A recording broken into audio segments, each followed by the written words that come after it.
തിരുവനന്തപുരം കോർപ്പറേഷനിലെ പുന്നയ്ക്കാമുകൾ വാർഡിലെ NDA സ്ഥാനാർത്ഥിയാണ് ശ്രീ കെ മഹേശ്വരൻ നായർ. സ്വാഗതം ശ്രീ മഹേശ്വരൻ നായർ. നമസ്കാരം. ഈ BJP ഏറെ പ്രതീക്ഷ വെച്ച് പുലർത്തുന്ന ഒരു കോർപ്പറേഷനാണ് തിരുവനന്തപുരം. അത് പാർലമെൻറ്റിൻ്റെ കാര്യത്തിലായാലും തിരുവനന്തപുരമായിരുന്നു നോട്ടമിട്ടിരുന്നത്. പക്ഷേ ആദ്യം കിട്ടിയത് തൃശ്ശൂരായിപ്പോയി എന്നുള്ളത്. എന്നാലും തിരുവനന്തപുരം ഇപ്പോഴും കൈയെത്തുന്ന ദൂരത്തിൽ തന്നെയാണ്. ഇതുപോലെ തന്നെയാണ് കോർപ്പറേഷനിലും. ആ കോർപ്പറേഷനിൽ BJP അധികാരത്തിലെത്തിക്കുന്നതിൽ താങ്കളുടെ ഒരു സീറ്റും നിർണായകമാണ്. എങ്ങനെ വിലയിരുത്താം തിരുവനന്തപുരത്തെയും താങ്കൾ മത്സരിക്കുന്ന വാർഡിലെയും? തിരുവനന്തപുരം നഗരസഭയെ സംബന്ധിച്ചിടത്തോളം, അല്ലെങ്കിൽ നഗരവാസികളെ സംബന്ധിച്ചിടത്തോളം ഏറ്റവും വലിയ ഒരു സുവർണ അവസരമാണ് ഇപ്പോൾ വന്നിരിക്കുന്നത് ഈ ഇലക്ഷനിൽ. കഴിഞ്ഞ 45 വർഷം LDFൻ്റെ ഭരണമായിരുന്നു. അതിനു മുമ്പ് ഒന്നിടവിട്ട് UDF LDF ഒക്കെ പലപ്പോഴും വന്നിട്ടുണ്ടെങ്കിലും തുടർച്ചയായി 45 വർഷം LDFൻ്റെ ഭരണം. അതിൽ ഈ ശരിക്കും പറഞ്ഞാൽ നമ്മുടെ ഒരു നഗരത്തിൻ്റെ അടിസ്ഥാന സൗകര്യങ്ങൾ ഒന്നും തന്നെ വന്നിട്ടില്ല. ഒരു നഗരസഭയെ സംബന്ധിച്ചിടത്തോളം ഏറ്റവും അനിവാര്യമായൊരു കാര്യം എന്ന് പറയുന്നത് ഒരു മാസ്റ്റർ പ്ലാൻ വേണമെന്നുള്ളതാണ്. ഞാൻ 10-20 വർഷം കൗൺസിലറായിരുന്ന കാലഘട്ടത്തിൽ പലപ്പോഴും മാസ്റ്റർ പ്ലാൻ്റെ കരട് പ്രമേയം വന്നിട്ടുണ്ടെങ്കിലും ഇതുവരെയും ഗവൺമെൻറ് അംഗീകരിച്ചിട്ടില്ല. ഇപ്പോഴും ഒരു ദീർഘവീക്ഷണത്തോടു കൂടിയുള്ള നഗരത്തിൻ്റെ പ്രവർത്തനത്തിന് വേണ്ടി, ഡെവലപ്മെൻറ്റിന് വേണ്ടി ഒരു മാസ്റ്റർ പ്ലാൻ അനിവാര്യമാണ്. ഇപ്പോൾ സിവേജിൻ്റെ പ്രശ്നം എടുത്താൽ നമുക്കൊരു 10-25 വർഷത്തേക്കുള്ള ഒരു ശാശ്വതമായ പരിഹാരം അതിനുണ്ടാവണം. മാലിന്യ സംസ്കരണത്തിനുണ്ടാവണം, വിദ്യാഭ്യാസത്തിനുണ്ടാവണം, കായിക വിനോദങ്ങൾക്കുണ്ടാവണം, മത്സ്യമേഖലയിലുണ്ടാവണം. ചുരുക്കി പറഞ്ഞ സമസ്ത മേഖലയിൽ സ്ത്രീകളുടെ വിഷയത്തിൽ, പട്ടികജാതി ഇതുമായി ബന്ധപ്പെട്ട അവരുടെ ക്ഷേമ പ്രവർത്തനങ്ങൾ, ഇതിനെല്ലാം ഒരു ശാശ്വതമായ പരിഹാരം ഉണ്ടാക്കുന്നതിന് വേണ്ടിയുള്ള ഒരു ദീർഘമായ വീക്ഷണത്തോടു കൂടിയുള്ള ഒരു ഡെവലപ്മെൻറ്റ് പ്ലാൻ ഉണ്ടാവണം. ആ പ്ലാൻ ഇതുവരെയും അംഗീകരിച്ചിട്ടില്ല. അപ്പോൾ അതുകൊണ്ട് വരുന്നത് എന്താണ്? ഈ ഇന്ത്യയിൽ ഈ മാസ്റ്റർ പ്ലാൻ അംഗീകരിച്ച എല്ലാ നഗരസഭകൾക്കും കൂടുതൽ ഫണ്ട് ലഭ്യമാകും. അങ്ങനെ എത്രയോ വർഷം കൊണ്ട് ആ ഫണ്ട് ലാപ്സാക്കി കൊണ്ടുപോകുന്ന ഒരു നഗരസഭയാണ്. അതിൽ പ്രധാനമായും വരുന്നത് രാഷ്ട്രീയമാണ്. BJP ഭരിക്കുന്നു എന്ന ഒറ്റ കാരണം കൊണ്ടും ആ ഡെവലപ്മെൻറ്റിന് കിട്ടുന്ന പണം മുഴുവൻ ഫലപ്രദമായി വിനിയോഗിക്കാതെ, അഥവാ വിനിയോഗിച്ചാൽ തന്നെ അത് കേന്ദ്ര ഗവൺമെൻറ്റിൻ്റെ ഫണ്ടല്ല, ഇതെല്ലാം ഈ സ്റ്റേറ്റ് ഗവൺമെൻറ്റിൻ്റെ ഫണ്ടാണെന്നും നഗരസഭയുടെ ഫണ്ടാണെന്നും ഒരു പ്രചരണമാണ് ഇപ്പോഴും നടത്തിക്കൊണ്ടിരിക്കുന്നത്. വാസ്തവത്തിൽ എന്താണ് നടക്കുന്നത്? പഞ്ചവത്സര പദ്ധതികളിൽ കൂടി കിട്ടുന്ന കോടിക്കണക്കിന് രൂപയുടെ ഫണ്ടാണ് ഇപ്പോഴും എല്ലാ തദ്ദേശ സ്ഥാപനങ്ങളിലും നഗരസഭകളിലും ലഭ്യമായിക്കൊണ്ടിരിക്കുന്നത്. പക്ഷേ അതും വകമാറ്റിയാണ് ചിലവഴിച്ചുകൊണ്ടിരിക്കുന്നത്. പട്ടികജാതി ക്ഷേമത്തിനുള്ള അഴിമതി. എന്താണ് ഈ നഗരസഭയ്ക്ക് എന്താണ് ഫണ്ടുള്ളത്? കടത്തിൽ മുങ്ങി കിടക്കുന്ന ഒരു ഗവൺമെൻറ്റും അതോടൊപ്പം തന്നെ അതുപോലുള്ള ഒരു നഗരസഭയുമാണ്. അപ്പോൾ ഇതിനൊരു ശാശ്വതമായ പരിഹാരം ഉണ്ടാവണം. ഇപ്പോൾ തന്നെ നമുക്കറിയാം, ഗവൺമെൻറ്റിൻ്റെ കാര്യം എടുക്കുമ്പോൾ ഈ ഇത്രയും സാമ്പത്തിക ബുദ്ധിമുട്ടുള്ളപ്പോഴും നമ്മുടെ മുഖ്യമന്ത്രി എന്താണ് വീണ്ടും 1 കോടി 10 ലക്ഷം രൂപയ്ക്കുള്ള കാർ മേടിക്കുകയാണ്. എത്രയോ നല്ല കാർ അദ്ദേഹത്തിനുണ്ട്. ഇനി ഒരു 6 മാസം കഴിയുമ്പോൾ അടുത്ത ഇലക്ഷൻ നേരിടുകയാണ്. അപ്പോൾ അങ്ങനെ ഒരു ദൂർത്തടിക്കുന്ന ഒരു ഗവൺമെൻറ്റും അതിന് ഒത്തു നിൽക്കുന്ന ഒരു നഗരസഭയും. ഇപ്പോൾ ആറ്റുകാൽ പൊങ്കാലയുടെ കാര്യത്തിലായാലും എല്ലാ കാര്യത്തിലും ദൂർത്താണ്, അഴിമതിയാണ്. അപ്പം അതിപ്പോൾ നമ്മളെ സംബന്ധിച്ചിടത്തോളം ഇപ്പോഴത്തെ BJPയുടെ മത്സരമെന്ന് പറയുന്നത് മാർക്സിസ്റ്റ് പാർട്ടിയോടോ അല്ലെങ്കിൽ UDFനോടോ ഉള്ള ഒരു മത്സരമല്ല. ഇവിടുത്തെ മത്സരമെന്ന് പറയുന്നത് ജനങ്ങൾക്ക് വേണ്ട അടിസ്ഥാന സൗകര്യങ്ങൾ ഉണ്ടാക്കുന്നതിനും കേരളത്തിൽ ഏറ്റവും നല്ല നഗരസഭ എന്നതിനേക്കാൾ ഉപരി ഇന്ത്യയിൽ ഏറ്റവും ഒരു വലിയ നഗരസഭയായി, എല്ലാവരും ശ്രദ്ധിക്കുന്ന ഒരു നഗരസഭയായി ഈ നഗരത്തെ മാറ്റുക എന്നുള്ള ഒരു ലക്ഷ്യമാണ് ഭാരതീയ ജനതാ പാർട്ടിക്കും, പ്രത്യേകിച്ച് അതിൻ്റെ സംസ്ഥാന പ്രസിഡന്റ് ശ്രീ രാജീവ് ചന്ദ്രശേഖരനും അദ്ദേഹത്തിൻ്റെ ഒരു പ്രത്യേക കാഴ്ചപ്പാടുണ്ട്.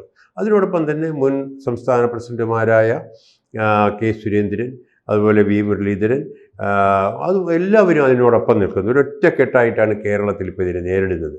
ഇത് തിരുവനന്തപുരം നഗരത്തിൽ നിന്ന് മാത്രമല്ല, കേരളത്തിലെ മുഴുവൻ ജനങ്ങൾക്കും ആശ്വാസപ്രദമാകുന്ന കേരളത്തിൽ ഇന്ത്യയുടെ പ്രധാനമന്ത്രി നേരിട്ട് ഇടപെടുന്ന ഒരു സാഹചര്യം ഉണ്ടായാൽ യാതൊരു സംശയവും വേണ്ട, ഒരു വലിയ വികസനം തന്നെ കേരളത്തിൽ നടക്കും. വികസിത കേരളം എന്നുള്ളതും വികസിത നഗരസഭ എന്നുള്ളതും വികസിത പുന്നയ്ക്കാമുകൾ എന്നുള്ള ഞാൻ ഇപ്പോൾ മത്സരിക്കുന്ന വാർഡിൽ ഉണ്ടാകും എന്നുള്ളതിൻ്റെ യാതൊരു സംശയവും. ഇപ്പം ചുരുക്കം പറഞ്ഞു കഴിഞ്ഞാൽ തിരുവനന്തപുരം നമ്മുടെ രാജ്യത്തുള്ള മറ്റ് പ്രധാന നഗരങ്ങളെക്കാൾ വളരെ പിന്നാക്കം നിൽക്കുന്നു എന്ന് തന്നെയാണ്. അതെ, അതുകൊണ്ട് തന്നെയാണ് രാജീവ് ചന്ദ്രശേഖർ ഇതിൽ LDFും UDFും പ്രകടന പത്രിക ഇറക്കിയപ്പോൾ രാജീവ് ചന്ദ്രശേഖർ പ്രധാനമായി ഉയർത്തിയത് അധികാരത്തിൽ BJP വന്നു കഴിഞ്ഞാൽ 45 ദിവസത്തിനകം പ്രധാനമന്ത്രി തന്നെ ഈ നഗരത്തിൻ്റെ ഒരു വലിയൊരു വികസന പദ്ധതി രേഖ മുമ്പോട്ട് വയ്ക്കുമെന്നുള്ളതാണ്. തീർച്ചയായിട്ടും അതുകൊണ്ടാണല്ലോ അദ്ദേഹത്തിന് ധൈര്യമായി ഇത് ഇറക്കിയിരിക്കുന്നത്. പറയുന്ന കാര്യങ്ങൾ ചെയ്യാനും.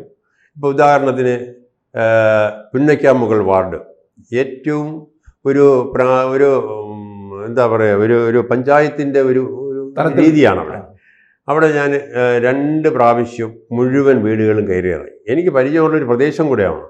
പക്ഷേ ഞാൻ എല്ലായിടും കയറി ഇറങ്ങിയപ്പോൾ ഒരു നല്ല ആഹാരം കഴിക്കുന്നതിന് ഒരു ഫാമിലിയായിട്ട് പോയി ഇരുന്നൊരു ആഹാരം കഴിക്കുന്ന ഒരു ഹോട്ടലില്ല. ഒരു അത്യാവശ്യം അവിടെ റോഡിലൊക്കെ ഇരുന്നിട്ടാണ് മത്സ്യങ്ങളൊക്കെ വിൽക്കുന്നത്. വളരെ ഇടുങ്ങിയ റോഡാണ്. ഒരു ചെറിയൊരു ബാങ്ക് പോലും ഇല്ല. ഒരു ATM കൗണ്ടർ അവിടെ ഇല്ല. കുട്ടികൾക്ക് കളിക്കാനോ ഒരു ചിൽഡ്രൻസ് പാർക്കില്ല. പ്രായം ചെന്നവർക്ക് ഇത്തിരി നടന്നു പോകുന്നതിനും ഇത്തിരി വ്യായാമം എടുക്കുന്നതിനുള്ളൊരു സൗകര്യമില്ല. ഒരു പ്രാഥമിക ആരോഗ്യ കേന്ദ്രമില്ല. ഒരു ഓഡിറ്റോറിയം, എന്തിനധികം പറയുന്നു, ഒരു 100-300 പേർക്ക് ഇരുന്ന് ഒരു കല്യാണമോ ഒരു ടീ പാർട്ടിയോ എന്തെങ്കിലും നടത്തുന്നതിനുള്ള സൗകര്യങ്ങൾ പോലുമില്ല. അപ്പം ഞാനിതെല്ലാം നടന്ന് കഴിഞ്ഞപ്പോൾ എൻ്റെ മനസ്സിലുണ്ടായത് എനിക്കിത് വേണം. ഞാൻ പൂജപ്പുരയിൽ കിട്ടിയ സ്ഥലം പരമാവധി നന്നായി ഉപയോഗിച്ചു എന്നുള്ളത് ഞങ്ങൾ മനസ്സിലാക്കിയിട്ടുള്ളത്. നല്ലവണ്ണം ഉപയോഗിച്ചിട്ടുണ്ട്. ഒരുപാട് എതിർപ്പ് വന്നിട്ടുണ്ട്. പഴയ ലുക്ക് തന്നെ. അതെ, പൂജപ്പുര സ്കൂൾ ഞാൻ പഠിച്ച സ്കൂളാണ്. പലരും ഇത് ഈ അടുത്ത കാലത്താണ് എൻ്റെ കേസ് തീർന്നത്. മഹേശ്വരൻ നായർ പഠിച്ച സ്കൂളിനെ പൂട്ടിച്ചു എന്നാണ് ആശയം. ഞാൻ ഹൈസ്കൂളിൽ പഠിച്ചു, 1ാം ക്ലാസ് മുതൽ ആ സ്കൂളിലാണ് പഠിച്ചത്. പക്ഷേ അവസാനം DPEP പോലുള്ള ഒരു പരിഷ്കാരം വന്നപ്പോൾ ആ സ്കൂളിൽ 18 കുട്ടികളാണ് ഉണ്ടായിരുന്നത്. ഹൈസ്കൂളിൽ എല്ലാം കൂടെ 8, 9, 10 ഈ 3ലും കൂടെ 18 കുട്ടികളും 10-20 ടീച്ചർമാരും. ഇവർക്ക് കേരളത്തിൻ്റെ ഒരു സംഘടന, അവരുടെ LDFിൻ്റെ ഒരു ഇടതുപക്ഷത്തിൻ്റെ ഒരു അധ്യാപക സംഘടനയുണ്ട്, അവരുടെ ഒരു കൂടാരമായി മാറുകയും. അപ്പോൾ അത് നോക്കിയപ്പോൾ ഈ കുട്ടികളാണെങ്കിൽ 18 കുട്ടികളും പഠിക്കുന്നത് അവരുടെ പോക്കറ്റിൽ. അവരുടെ ഹെഡ് മിസ്സസ് തന്നെ എൻ്റെ അടുത്ത് ഒന്ന് പരാതി പറഞ്ഞു. ഞാൻ അന്ന് അവിടെ വാർഡിലെ കൗൺസിലറാണ്. കഞ്ചാവ്, ബീഡി, സിഗരറ്റ്, സാർ ഇതിനൊരു മാറ്റം വരുത്തണമെന്ന് പറഞ്ഞു എൻ്റെ അടുത്ത് വന്നു.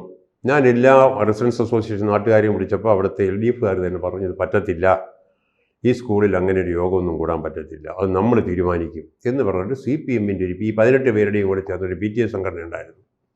അന്നെടുത്തൊരു തീരുമാനമാണ്, എന്ത് വന്നിരുന്നാലും ഇനി ഈ ഹൈസ്കൂളിലൂടെ വേണ്ട, ജനങ്ങൾക്ക് ആവശ്യം പ്രൈമറി സ്കൂള് UPS 7ാം ക്ലാസ് വരെ നിലനിർത്തിക്കൊണ്ട് LBS ലാൽ ബഹദൂർ ശാസ്ത്രിയുടെ പേരിലുള്ള LBS സെൻറ്റർ അവിടെ തുടങ്ങിയത്.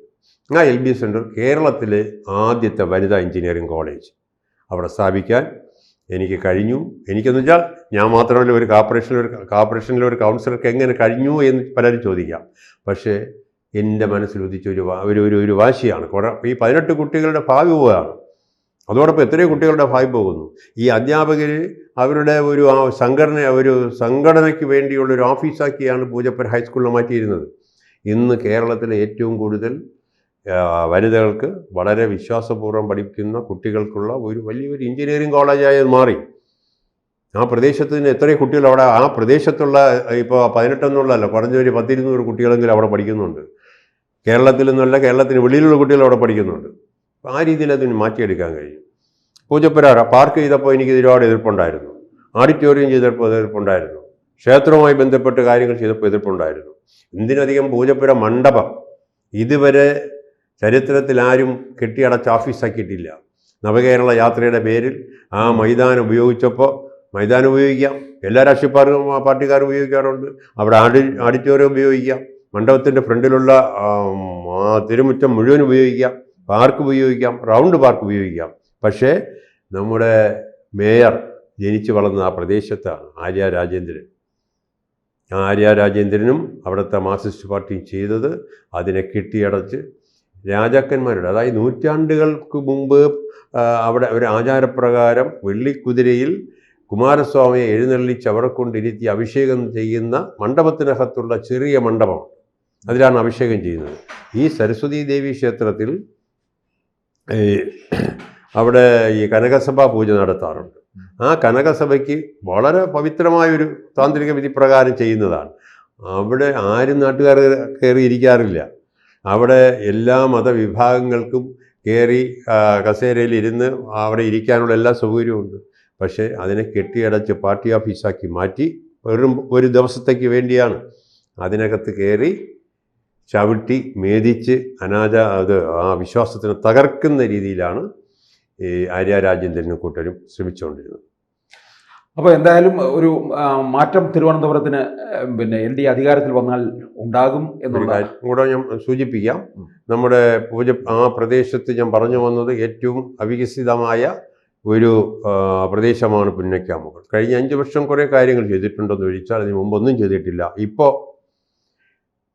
10 ഏക്കർ 65 സെൻറ്റ് സ്ഥലം വിജയമോഹിനി മിൽ പൂട്ടിക്കിടക്കുകയാണ്. ഇപ്പോൾ അതിനകം മുഴുവൻ കാട് പിടിച്ച് ഇഴജന്തുക്കളുടെ ശല്യമായി മാറിയിരിക്കുകയാണ്. അവിടെ ഞാൻ വിജയിച്ചാൽ ആദ്യം ചെയ്യാൻ പോകുന്നത്, എന്നെ വിജയിപ്പിച്ചാൽ ആദ്യം ചെയ്യാൻ പോകുന്നത്, ഞാൻ ആദ്യത്തെ പ്രമേയം ആ പ്രദേശം മുഴുവൻ ഈ പിന്നോക്യാമുകൾ വാർഡിനും ഈ നഗരത്തിനും ഉപയോഗപ്രദമാകുന്ന രീതിയിലുള്ള convention centre, children's park, IT hub, ഇതുവരെ അവിടെ ജോലി ചെയ്തുകൊണ്ടിരുന്ന കുറച്ച് തൊഴിലാളികളുണ്ട്. അവർക്ക് വേണ്ടിയുള്ള, അവർക്കും അവരുടെ ആശ്രിതർക്കും വേണ്ടിയുള്ള തൊഴിൽ, ചുരുക്കി പറഞ്ഞാൽ നമ്മുടെ എല്ലാ സമസ്ത മേഖലയിലുള്ള വികസനത്തിന് ആ 10 ഏക്കർ 65 സെൻറ്റ് സ്ഥലം തികയും. അതിനുവേണ്ടി ഉപയോഗിക്കാനുള്ള പ്രമേയമായിരിക്കും ഞാൻ അവതരിപ്പിക്കുന്നത്. അതിന് നമ്മുടെ സംസ്ഥാന പ്രസിഡന്റ് ശ്രീ രാജീവ് ചന്ദ്രശേഖർജിയുടെ എല്ലാ അനുഗ്രഹവും അതിനകത്തുണ്ട്. ആ പ്രമേയം എന്ന് പറയുന്നത് ഇന്ത്യ ഗവൺമെൻറ്റിനോടും NDCയോടും നാഷണൽ ടെക്സ്റ്റൈൽസ് കോർപ്പറേഷനോടും ആവശ്യപ്പെട്ടുകൊണ്ടുള്ള പ്രമേയമായിരിക്കും. ആ പ്രമേയം പാസ്സാക്കിയെടുത്താൽ, നഗരസഭയിൽ പാസ്സാക്കിയെടുക്കാൻ കഴിഞ്ഞാൽ ഒരു സംശയവും വേണ്ട, നമ്മുടെ തിരുവനന്തപുരം നഗരത്തിൻ്റെ ഏറ്റവും പൂജപ്പുരയേക്കാൾ, ഞാൻ 20 വർഷം പ്രവർത്തിച്ച പൂജപ്പുരയ്ക്കും ആ സമയ വാർഡുകളിലും നഗരത്തിലുള്ള 101 വാർഡിനും ഉപയോഗപ്രദമാകുന്ന രീതിയിലുള്ള ഒരു മഹാസംഭവമാക്കി ആ 10 ഏക്കർ 65 സെൻറ്റിനെ ഞാൻ മാറ്റാൻ ഞാൻ ശ്രമിച്ചു. ഓക്കെ, അപ്പോൾ എല്ലാവിധ വിജയാശംസകളും നേർന്നു. കൂടുതൽ വാർത്തകളും വിശേഷങ്ങളും നിങ്ങളിലേക്ക് എത്താൻ ABC മലയാളം സബ്സ്ക്രൈബ് ചെയ്യുക, ബെൽ ബട്ടണും അമർത്തുക.